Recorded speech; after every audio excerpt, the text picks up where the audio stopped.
Okay, so how is everyone today?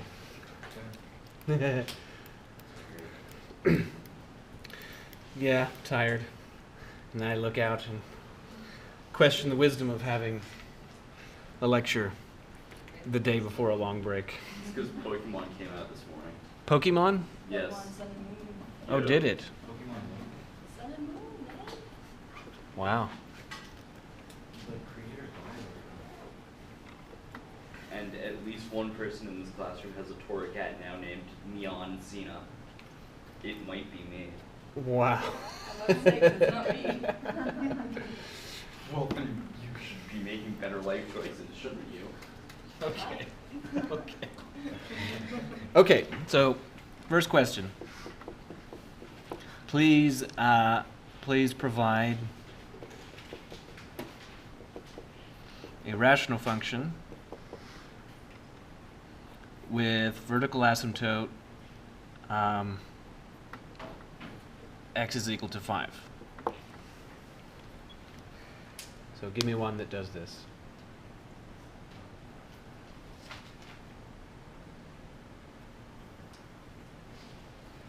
X plus 1 over x minus 5.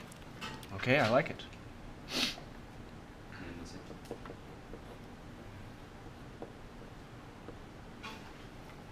Okay.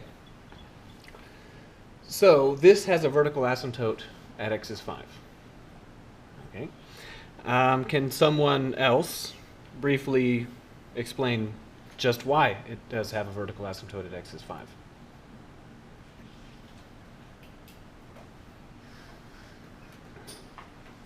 do you think?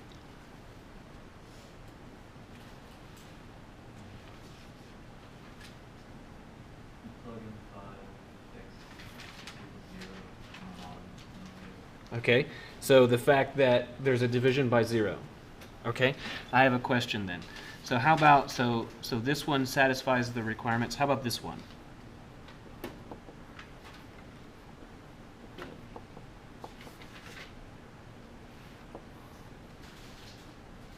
Sorry.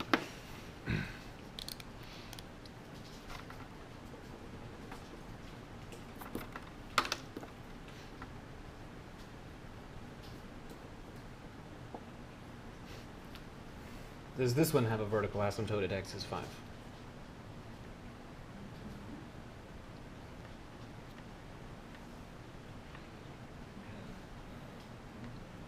Yes. Okay, opposite of yes. The multiplicity is 3. This has a hole. This has a hole. Okay, so remember, this is what we talked about last time, which is why I'm covering it again now.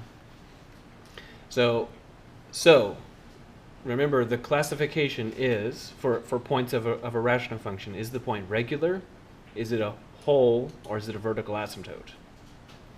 So now 5 is not regular.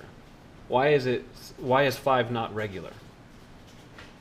Because it would be like 0. Right. This is a division by 0, so it must be irregular. And then the question is to what extent is it irregular? Is it a hole or is it a vertical asymptote? Okay, so in this case it's a hole. In this case over here it's a vertical asymptote. This is a hole. So why is it a hole?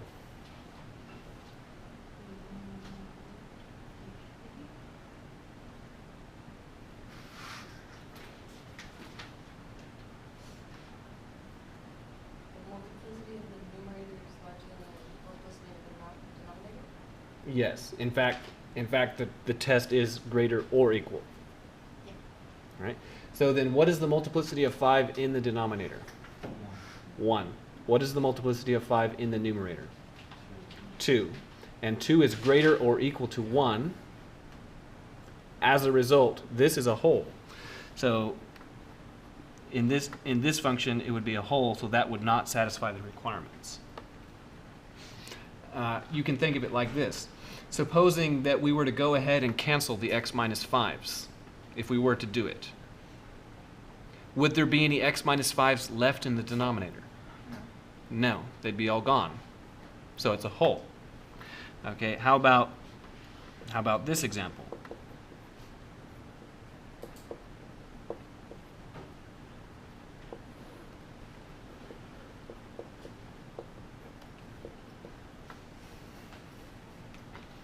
Would this one satisfy the request?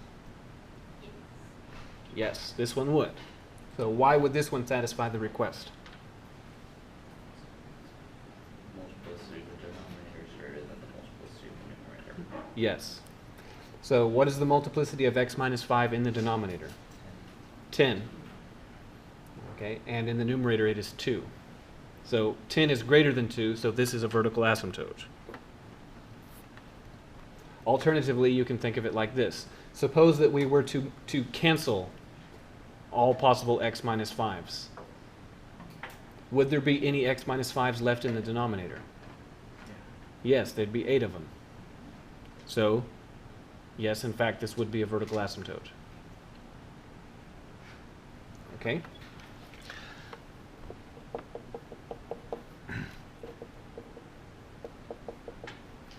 Provide a rational function with horizontal asymptote. Y is equal to 3. Let's make it 3 halves.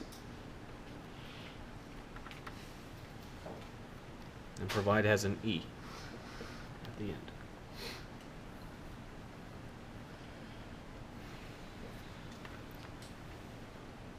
X plus 1 times x minus 3 over 2 over 3. Something like that. Okay, so I need something specific to write down.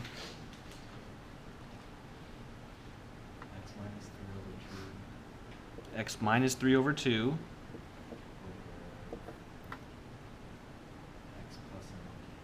X plus a monkey. So how about 8? So does this have a horizontal asymptote of 3 halves? So in the first place, does it have a horizontal asymptote?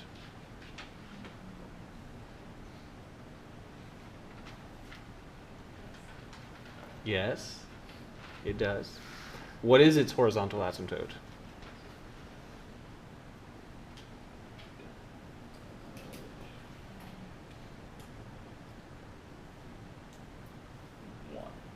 It has a horizontal asymptote of 1. Why 1? Because the leading coefficient, the numerator over the leading coefficient is the denominator equals 1. So it's 1 over 1. Right. So then this is degree 1 over degree 1. So the ratio of the leading coefficients is 1 over 1. So its horizontal asymptote is 1. So this does not satisfy the request. Okay. So let's try again. Provide a rational function with horizontal asymptote 3 halves. X minus 1 over 2x plus 7. Okay. So does this one satisfy the request?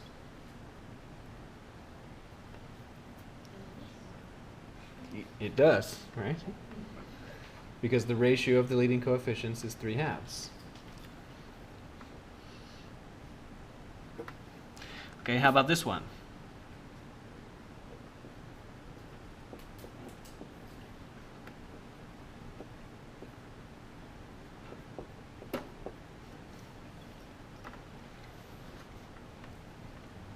Does this one satisfy the request? No. No, it does not. Why not? It has horizontal asymptote of 0. Right. So remember that when considering horizontal asymptote, we had a lot of ways to consider it. So one way was that Bobo-Botten thingy, if you can remember that. In the Bobo-Botten thing, this is Bobo, where bigness is being reckoned by what? Degree, right? What's the degree of the denominator? And the degree of the numerator? So this is Bobo, bigger on bottom. In the case when the degree is bigger in the denominator, the horizontal asymptote is 0. Alternatively, if you don't like that Bobo-Botten thingy, you could just rewrite this as 0x squared plus 3x minus 1, and then divide by 2x squared plus 0x's plus 7 and reckon it like this. And then, looking at it like this, what is the ratio of the leading coefficients? 0 over 2. So this has a horizontal asymptote of 0.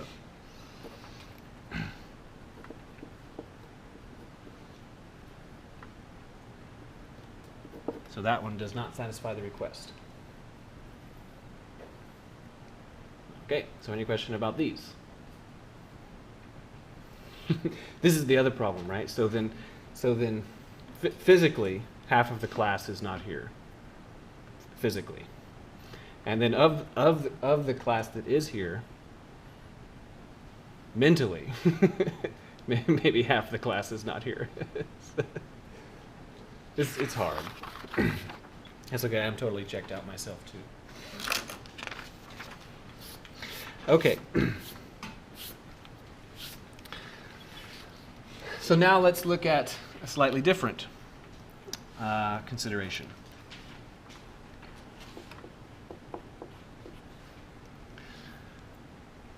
So how about if I was to give you this function, f of x is, say, 1 over x minus 2, and then I'll say plus x minus 1. So let's look at this. So is this a rational function?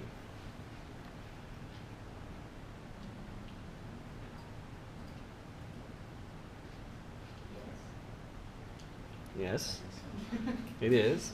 So is this one a rational function? Yes, because it's the ratio of two polynomials. Is this a rational function? Yes, because polynomials are rational functions, because you could reckon this one as being over 1. And then the sum of two rational functions is also rational, just like the sum of two rational numbers is also rational. So we could multiply this out and collect like terms, or we could find a common denominator, I guess, is what I mean to say. So this would be 1 plus x minus 2 times x minus 1 over x minus 2 times x minus 1. So that's cross-multiplying, right? And so then it's a rational function. So now, if we were to consider this one in isolation, this first one,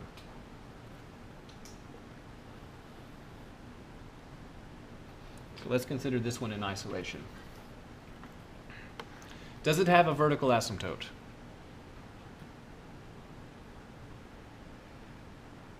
So just this one. Yes. Yes. Where is its vertical asymptote? 2. At 2. The reason why it's having a vertical asymptote there is because near 2, we're dividing by 0, and in a sense, there's nothing to cancel it in the numerator. Okay, so at x is 2, it's having a fit. How about, does it have a horizontal asymptote?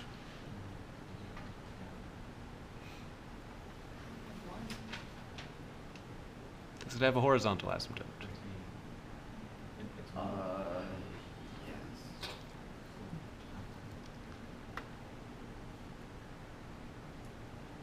So- Y equals 1. No? No, because x minus 2 times 1 is, it's 1 over 1, right? 0. 0. What is the degree of the numerator? 0. What is the degree of the denominator? 1. So this is Bobo, bigger on bottom. So this has a horizontal asymptote of y is 0. Okay, so this function taken in isolation looks like this.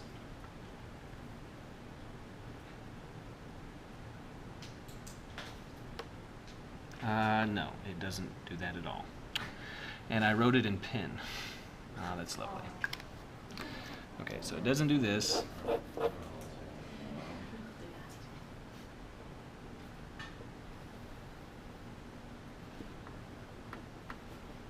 Just try that again. That's when you pull the teacher card.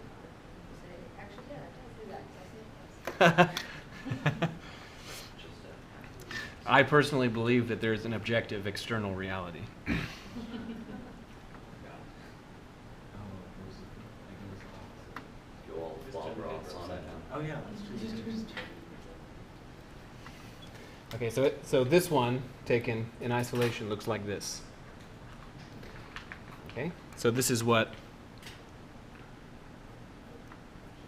y is 1 over x minus 1 looks like. Okay, how about, what does this one look like? Sorry, x minus 2, right? Man, I'm having trouble today. So how about this one? What does this one look like? X,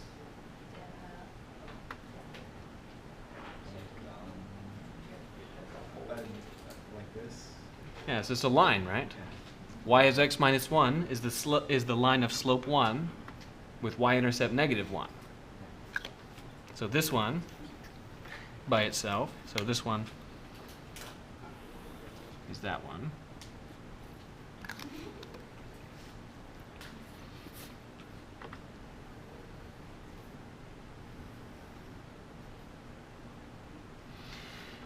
And this one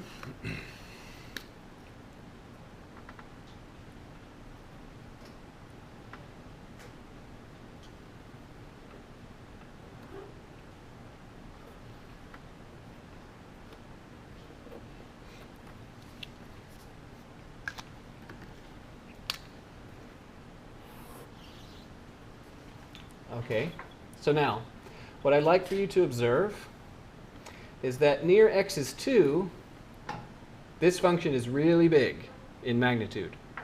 It has an asymptote there.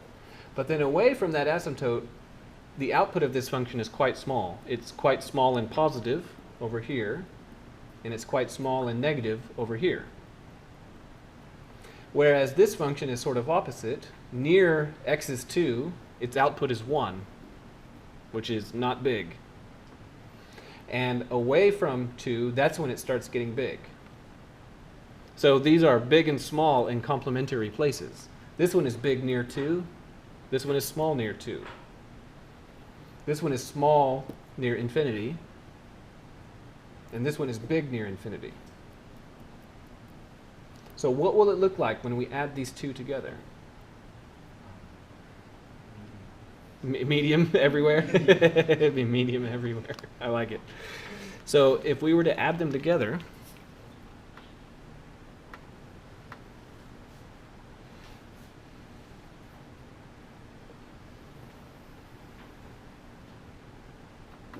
well, we would still have this vertical asymptote. That would still appear.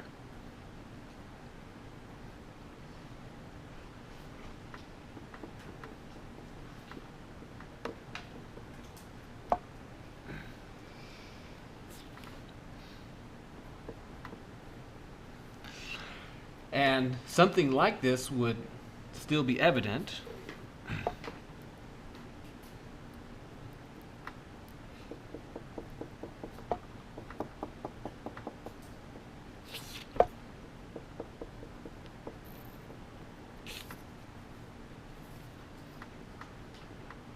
but this that I'm drawing is not part of the function. The function looks like this.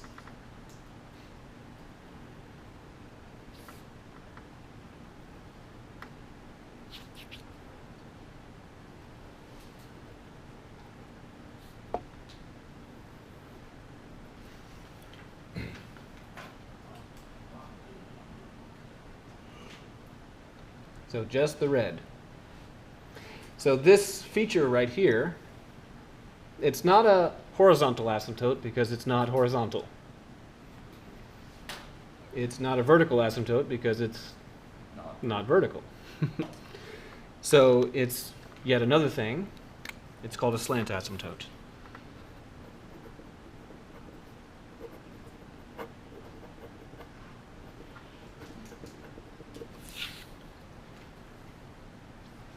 So the last thing we need to do about rational functions is we need to say something definitive about slant asymptotes. Okay? So any questions before we get to that?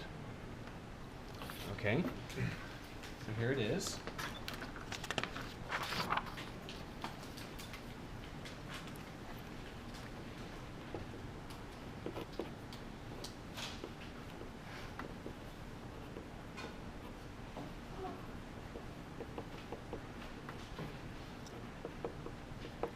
So let n of x over d of x be a rational function such that two requirements. One,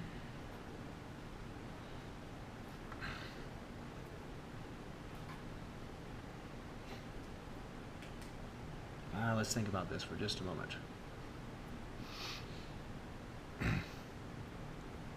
Yeah, so such that the degree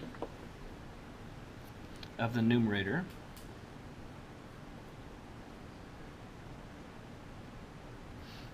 of x, the numerator, is equal to the degree of the denominator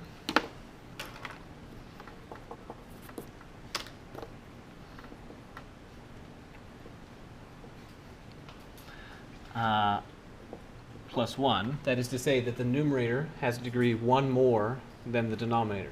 So we could be talking about something like degree 5 over degree 4, or degree 16 over degree 15, something like that. 2, the degree of the denominator is greater or equal to 1. And 3, the numerator is equal to the denominator times a quotient plus a remainder, and the remainder is not 0.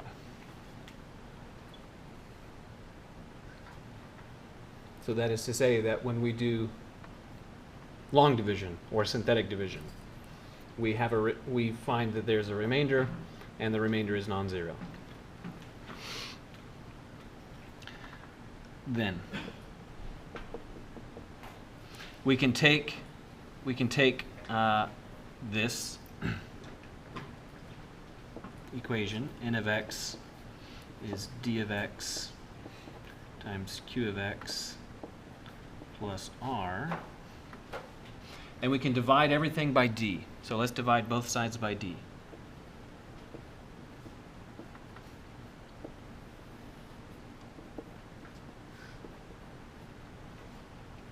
So the new left-hand side would be n of x over d of x.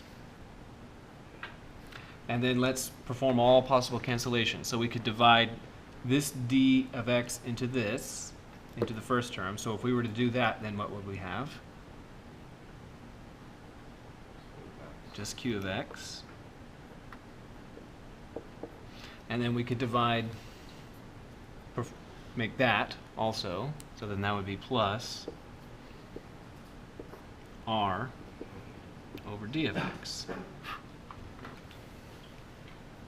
So now, this, because the numerator has degree 1 more than the denominator, that means that this has degree 1. So this is a line, degree, which is to say degree 1. And then this, this is a constant, divide by d of x. So what is the horizontal asymptote of this?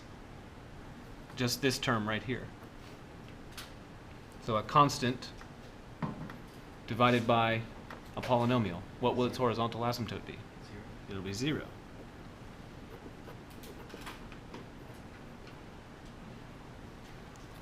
Well, when you take these two conditions together, that means that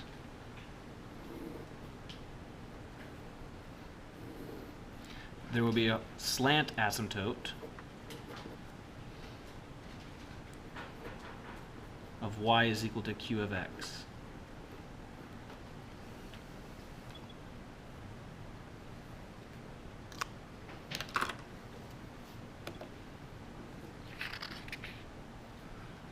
Okay, so let's have an example of this.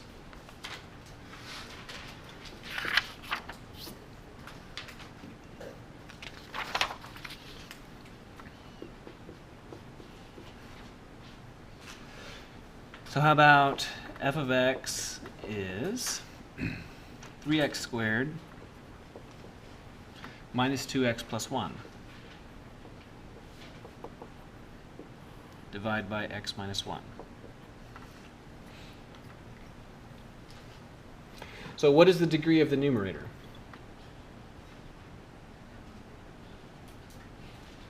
2. And what is the degree of the denominator? 1. And notably, 2 is 1 more than 1. So degree 2 over degree 1. A more complicated first example could have been something like degree 9 over degree 8. But let's not do that just yet for a first example. Okay. So degree 2 over degree 1, this means maybe a slant asymptote.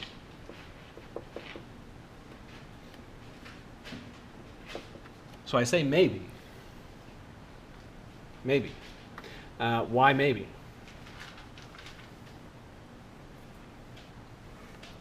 Because there might not be a remainder. Right. If the remainder is 0, then there won't be a slant asymptote. In fact, instead of having a vertical asymptote and then also a slant asymptote, there'll just be a hole.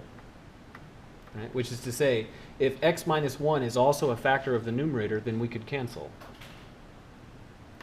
Okay. So let's see if this has a slant asymptote. How do we check?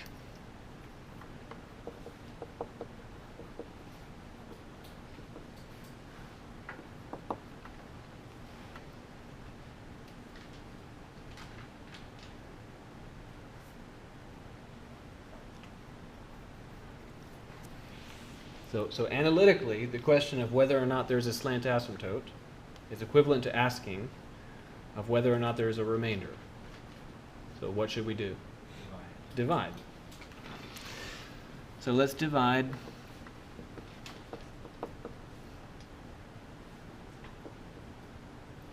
(3x squared minus 2x plus 1) by x minus 1. Well, what's the most expedient way to do this? Horner's scheme, which is also known as synthetic division. So 3, negative 2, 1 are on the top row, and then who's guarding the door? 1. Okay, so then 3 is carried down, and then now multiply, add, multiply, add.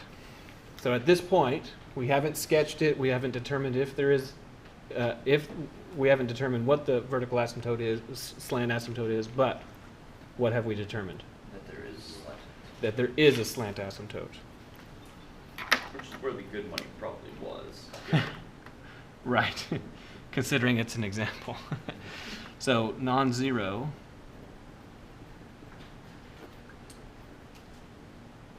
and therefore yes, there's a slant asymptote.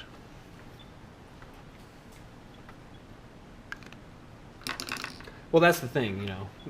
Mathematicians, their behavior is in some senses and in some cases quite predictable. Okay. So as a result of this, we know that 3x squared minus 2x plus 1 is equal to x minus 1. That was the divisor. Multiplied by what now?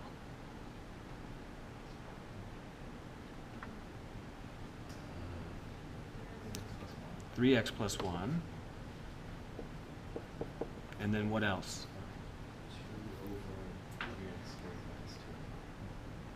just plus 2. So this bit gives you those, and this gives you this.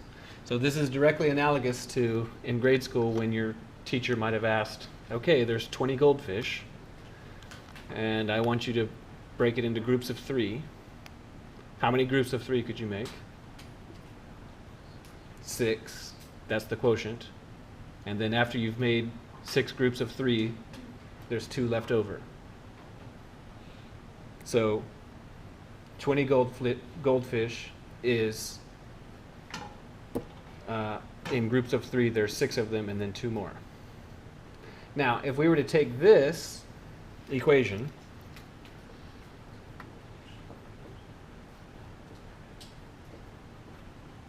and we were to divide both sides by x minus 1,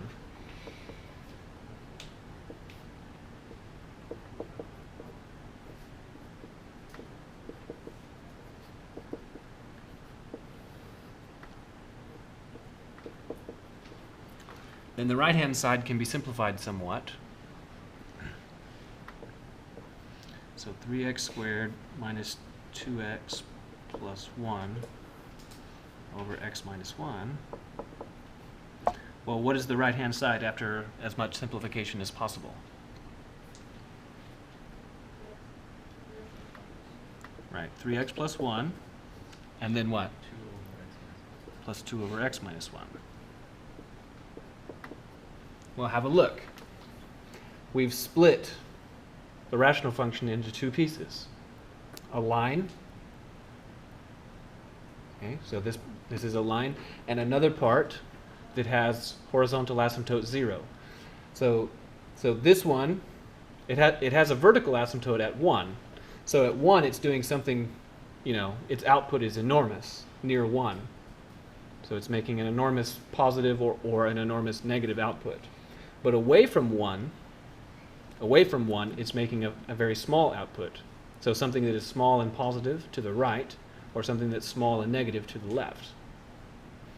Whereas this, the output near 1 is smallish. Okay, it's 4, which is small, I suppose. But then when x starts getting very big, positive or very big negative, the output of this is big. So this is a line, and this is a thing with horizontal asymptote 0. So is there a slant asymptote? Yes. What is the slant asymptote? 3x plus 1.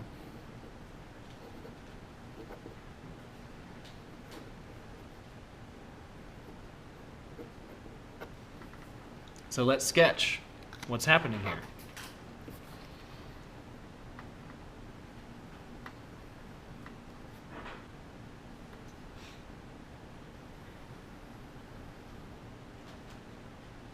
So because of this term, there will be a vertical asymptote at 0. Sorry, at 1 is what I mean to say.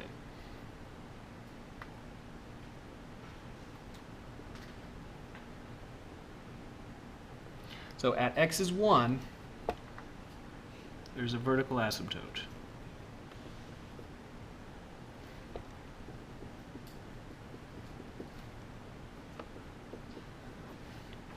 And because of this, there'll be a slant asymptote.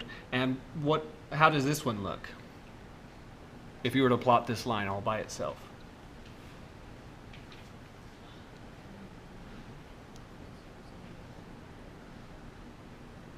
So it'd be slope 3 and y-intercept 1. So how about when you plug in 0, you get 1. And when you plug in 1, you get 4. So it's this line.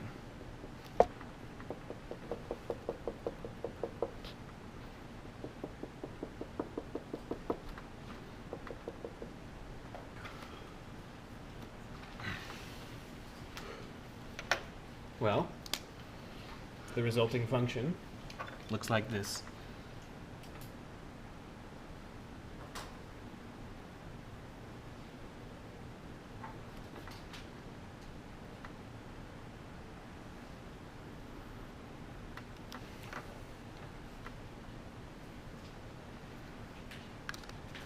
Okay. So any question about this one?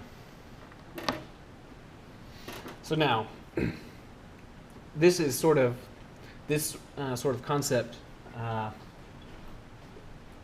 is quite useful and quite general, but we're going to this is all we're going to talk about it. But basically what I want you to see is that thinking of it like this, this thing has local behavior that's interesting. So locally, near 1, its output becomes quite large, and it's important to know what's happening to it near 1. But if you get away from 1, this thing by itself, its output is 0. That's, you know, asymptotically. If you get far enough away from 1, its output is quite small.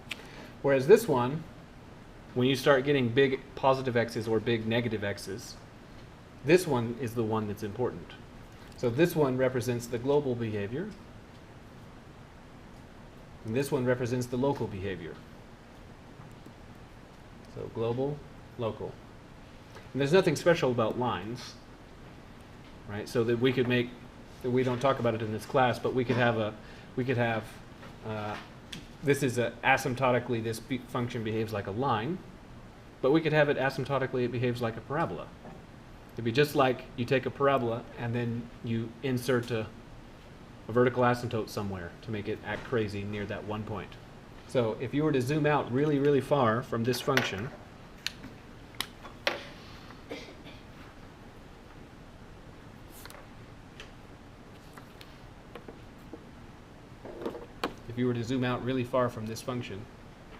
it looks like a line until you look closely at what's happening at 1, and then you realize, oh, it kind of loses its mind there, doesn't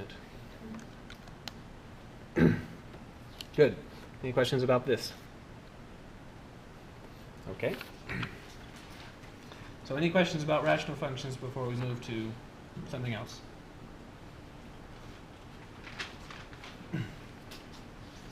Rational functions are some of the most favorite functions that mathematicians have. The only ones that are better are polynomials.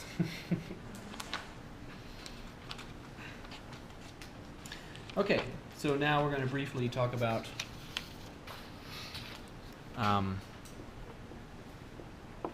function inverses some more.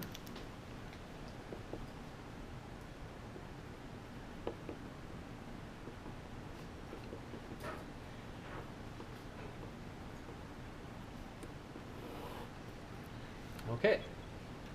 So to remind you, the general structure of this topic is that we have 3 operations that we're mostly interested in this class: add, multiply, compose, and their inverse operations. So what is the additive inverse of 8? Negative 8. And why is it that negative 8 is the additive inverse of 8? 8 plus negative 8 equals 0. Because when you add them, you get 0, and 0 is what? The additive identity. The additive identity. And it is the additive identity because no matter what number you have, A, if you add 0 to it, You get A. you still have A. So adding 0 is the same as doing nothing. Okay? Does every number have an additive inverse? Does 0 have an additive inverse? 0. 0 is its own additive inverse because 0 plus 0 is 0. And then what is the formula for additive inverse? Suppose I give you a number A. What's the additive inverse of A? Negative A. So negation is the formula for additive inverse. Multiplication. Does every number have a multiplicative inverse? No. No. 0 does not. So, supposing that I give you a non-zero number like 3, what is the multiplicative inverse of 3? 1 over 3. 1 over 3. Why is it that 1 over 3, 1/3, is the multiplicative inverse of 3? Because the product of these, 3 and 1/3, is 1. And what's special about 1 in this case? It's multiplicative identity. is the multiplicative identity. And why is it called the multiplicative identity? Because A times 1 equals A. Because multiplying by 1 is the same as doing nothing. Yes, A times 1 is A. Very good. Okay. So then, what is the formula for multiplicative inversion?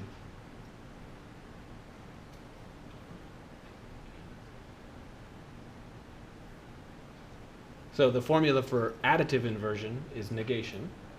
What's the formula for multiplicative inversion? Reciprocal.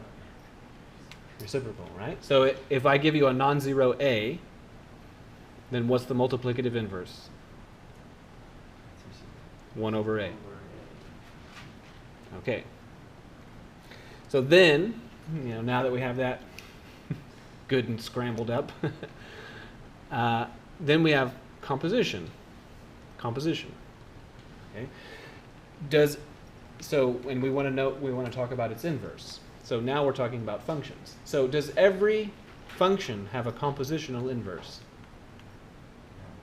No. Which functions have a compositional inverse? One-to-one functions. Okay, or injective functions, if you like that name better. So that's just, to some of you, that's just a word, right? Or a phrase, one-to-one, injective. So visually, suppose I was to give you a visual picture of a function, a plot. How could you detect whether or not this function has a compositional inverse? What is the visual test for the existence of an inverse? Horizontal line test. So if I was to give you a picture of a function, you could detect whether or not it has an inverse by seeing if it passes the horizontal line test. This is analogous to saying, if I was to give you a number, and I could ask, does this number have a multiplicative inverse? Well, you'd have to check whether or not it's 0. Okay. If I give you a function and I say, well, does this have a compositional inverse? You need to check whether or not it passes the horizontal line test. Okay.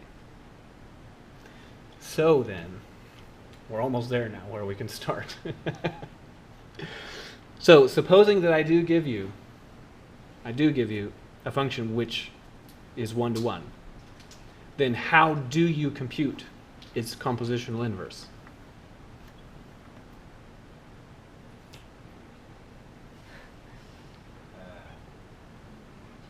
Magic. You contract it out.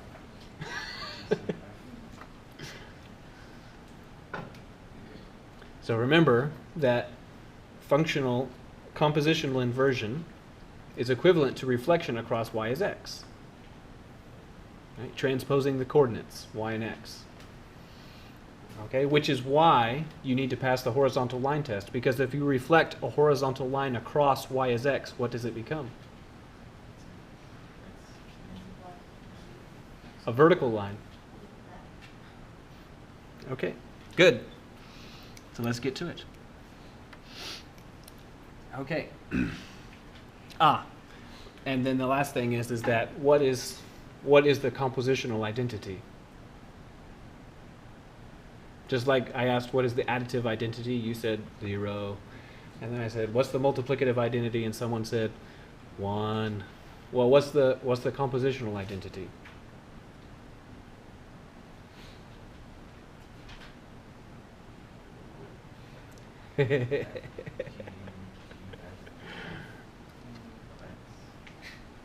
It has a name. It's called ID. Right? Which is why we couldn't identify it. Yeah. So, what is the formula for ID of x? ID of x is F of x. just x. ID of x is the function where you give it an x and it gives it to you right back. The function that does nothing with its argument. Okay. So, suppose I was to give you this. I was to give you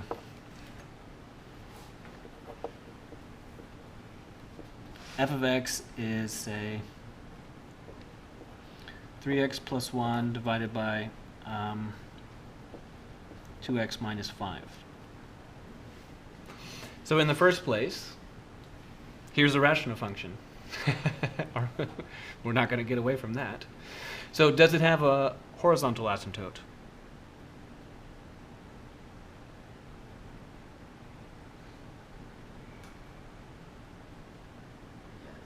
Yes. Yes, it does have a horizontal asymptote. What's its horizontal asymptote? 3 over 2. It has a horizontal asymptote because it's degree 1 over degree 1, same degree. And therefore, the horizontal asymptote is the ratio of the leading coefficients. Does it have a vertical asymptote?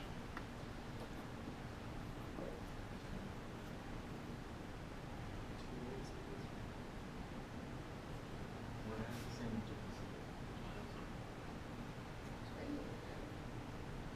It has a vertical asymptote when the denominator is 0. When is the denominator 0? X equals 2.5. Yes. If you were to plug in 2.5, yeah. that'd be 2 times 2.5 is 5, and then minus 5, that'd be 0. So it has a vertical asymptote at x is 2.5, if you like.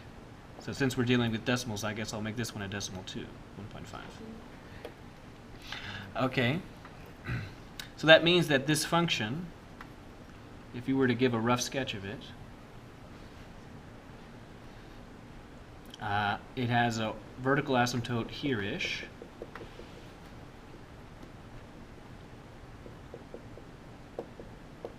And a horizontal asymptote here-ish.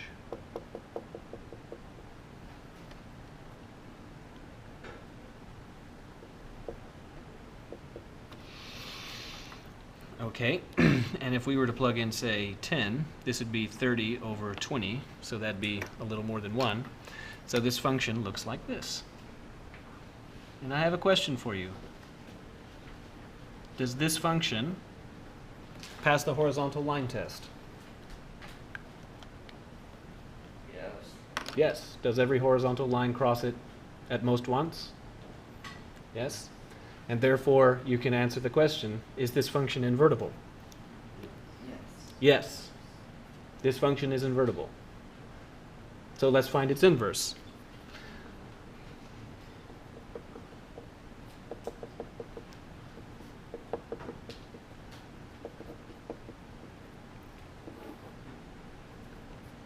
So remember, the process of computing function inverse is that you take this,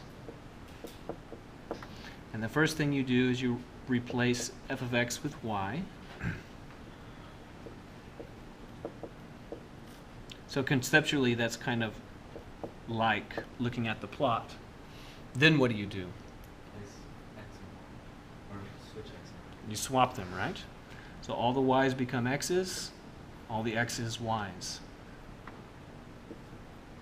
So this is not some magical incantation. What is this actually doing?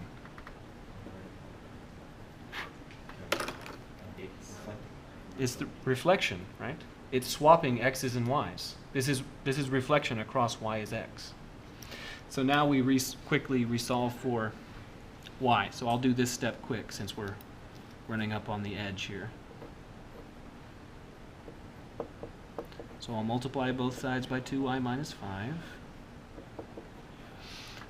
Multiply out the left-hand side, so 2xy minus 5x is 3y plus 1. So now I'll collect all the y's on one side and everything without on the other side. So 2xy minus 3y is 5x plus 1. Now notice on the left-hand side there's a common factor of y. So I could say 2x minus 3y is 5x plus 1. And now I can solve for y by dividing both sides by the term in parentheses on the left-hand side.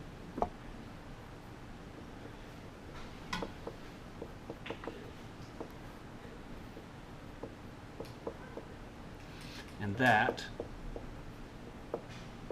is the inverse function.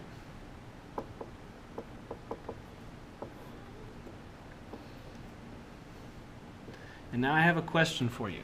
So notice that this is also a rational function. This is also a rational function. Does this one have a horizontal asymptote? What's its horizontal asymptote? 5 halves. And I'll write that, since we wrote it in the other way, I'll say 2.5.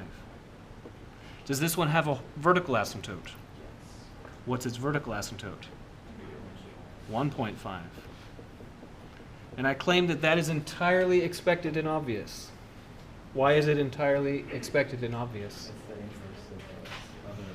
Because if this one has a vertical asymptote of 2.5, then its inverse necessarily has a horizontal asymptote of 2.5.